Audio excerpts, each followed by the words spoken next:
il a voyagé.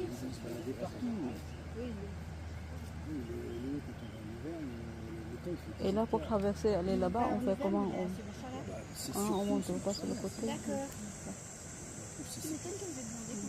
C'est mieux qu'une barque, parce que c'est beaucoup plus maniable. La barque, elle fait déjà bien 1,50 m de plus. La hauteur, c'est quand tu arrêtes, forcément c'est plus. Alors que le lieu est calme, juste sur cette palme, là, il passe tous les bons qui le font. Là, il y a des crevisses là, bébé. On va passer les crevisses.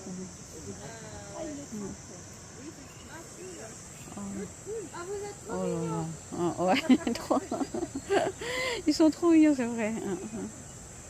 Tranquille.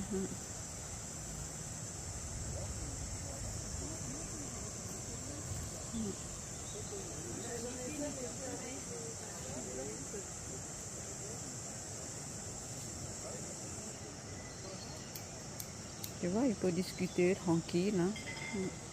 Non plus que par ça. Mais ça doit exister, je pense. Si, ça. Ça doit exister, je pense. Il y a tellement de gadgets que...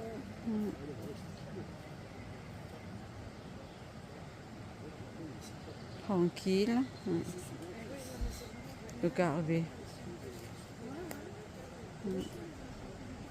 มาเบิ่งเขาเจ้าตึกเบ็ดพี่น้องเขาเจ้าบ่เห็นหักก็สิเห็นครั้งแรกนี่ล่ะ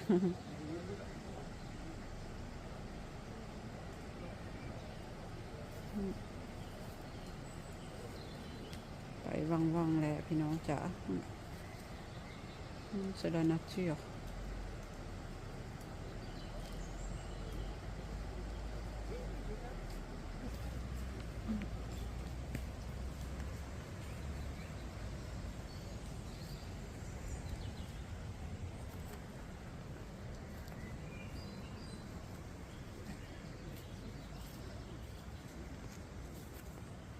Parti loin.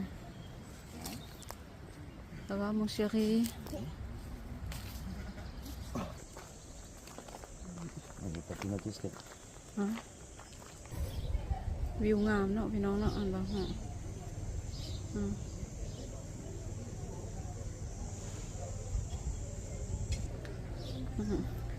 แฟนไม่ต้าหันบอกให้ท่าได้บ่ท่าได้พี่น้องคือยานนี่แหละไปวบบ่ท่าลูกท่าเมียเลยก็แบบc'est joli hein le petit coin hein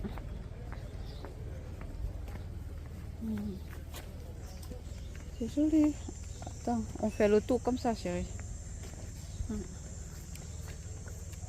non มีบ่อนให้นั่งดื่มน้ำดื่มในฮะโอ้ย attends chérie bateauโอ้ยแฟนไม่ต้าอาตังพี่น้องเพื่อนว่า oui d'accord c'est là oui attends je fais tout le tour ça arrive aussi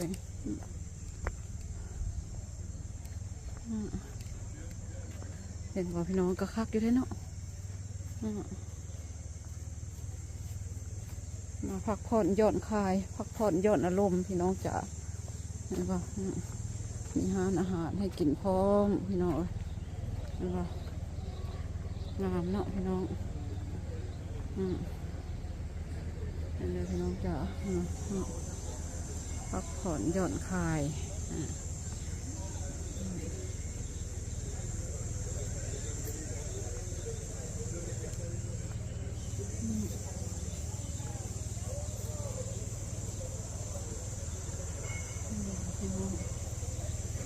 จอมให้ดินพักผ่อน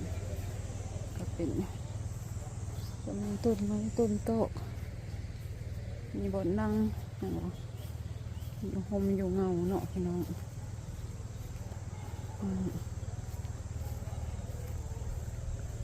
ไปตาที่ย่าไปแคมน้ำค่ะ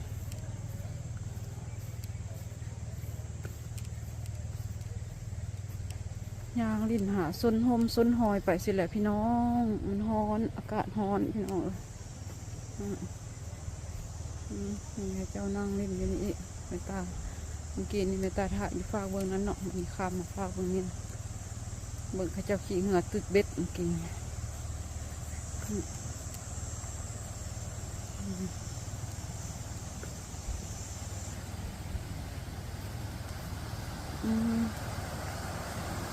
เคเห็นลูกน้อง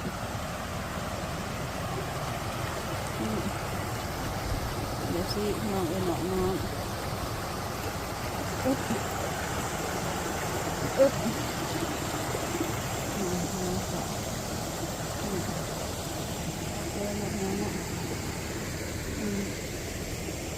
เป็นสระน้ำเป็นหนองน้ำธรรมชาติน้อง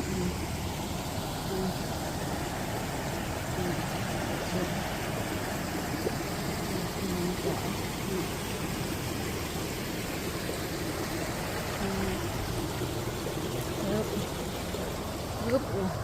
อึ๊บ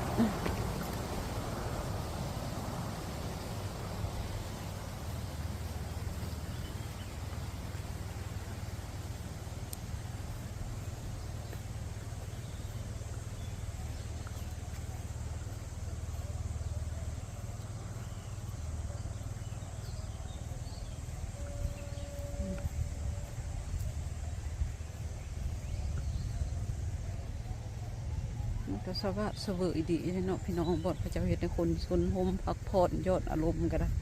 พักผ่อนย่อนคลายสบายสบายพี่น้องแฟนไม่ตาจากย่างไปทางไหนแล้ว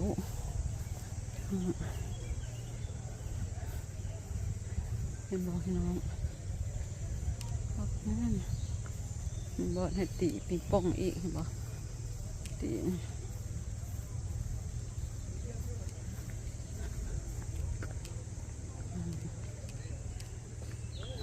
Ça arrive. Ça arrive. เป็นหนองน้ำพี่น้องโฮมดีเนาะเนาะเย็นกายสบายใจได้แบบนี้นี่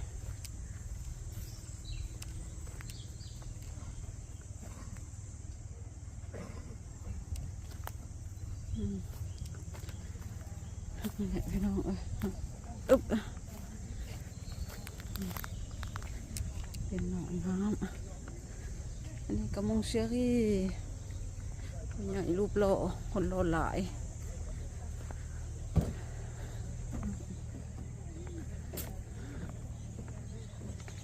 นี่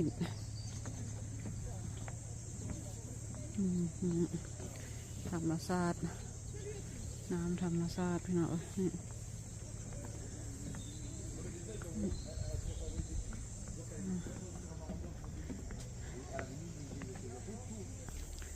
Hoặc là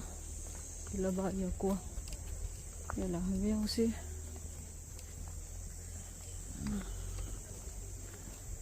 nhang rin. Ils ont emménagé parce qu'avant ça t'avais pas le droit d'y aller. Ah ouais? Il y avait que là. Ah ouais? Maintenant ils sont tout faits là.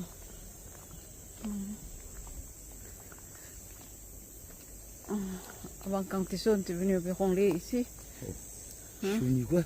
Branler. Làพี่น้องน้ำห้วยน้ำห้องเดี๋ยวเด้อตังเด้อเชอรี่เด้อเห็นไหมพี่น้องอุ้ยเกือบล้มพี่น้องเอ้ยเห็นไหมพี่น้องธรรมศาสตร์เป็นยังไงพี่น้องจ๋าเห็นไหม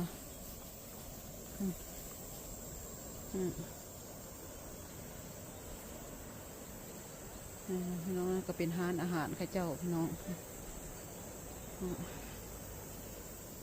ฮ้อนพี่น้องเอ้ยถึงสิแดดบกล้าบแหงมันก็เป็นเอานะไม่ต้าละหันใจบอิ่มเลย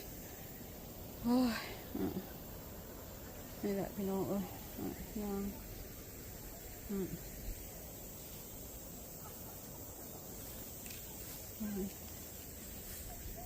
่างโตพี่น้อง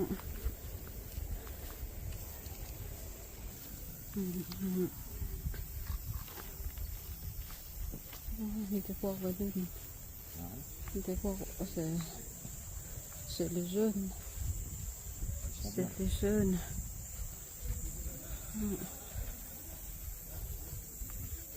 c'est les jeunes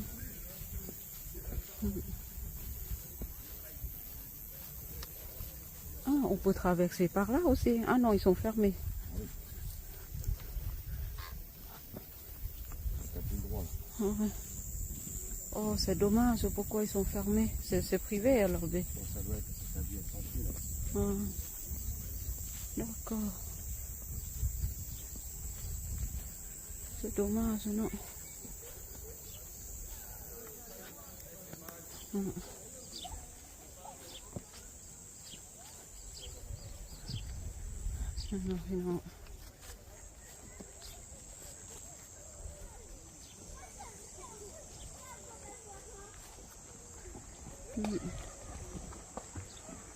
Baignade interdit บ่ให้อาบน้ำ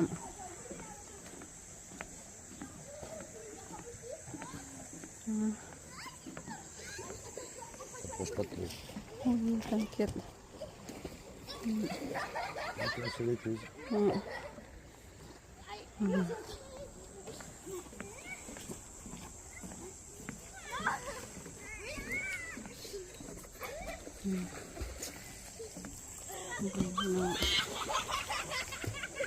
ด็กน้อยเขาจะกระดิ่งน้ำปอมแปมอยู่เด็กน้อยเขาจะกระดิ่งน้ำปอมแปมกุ๊กกุ๊กมุกเซรีโอ้ยตายวินหัวนะแม่ตาเนาะพี่น้องเอ้ย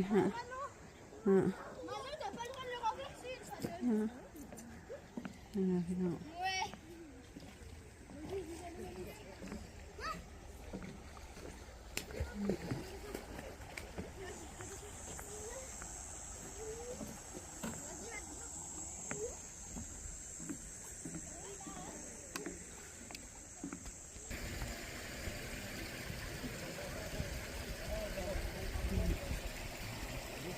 ลินตามแม่น้ำพี่น้องคนเขาเจ้าก็มาลินมาย่างเลาะลิน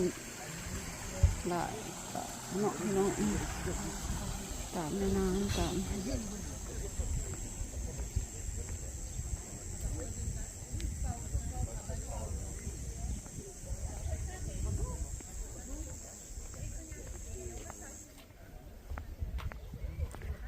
สวัสดิ์เสวยดีอยู่เลยพี่น้องจ๋า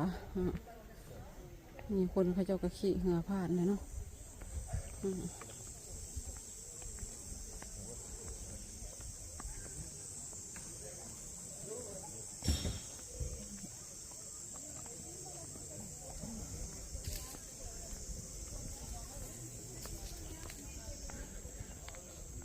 ฟนไม่ตาเพิ่นยันไม่ตาตกอย่าเพิ่นบอกอย่าไปใกล้หลายขี้ย่านเลยแฟนไม่ตาอันพี่น้อง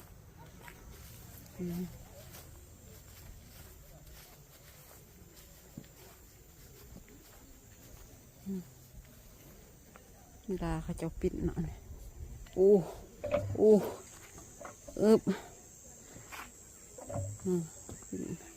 อัดประตูเปิดประตูเนาะเวลาเหือผ่านเขาจะก็ไขตูออกเนาะเห็นปะ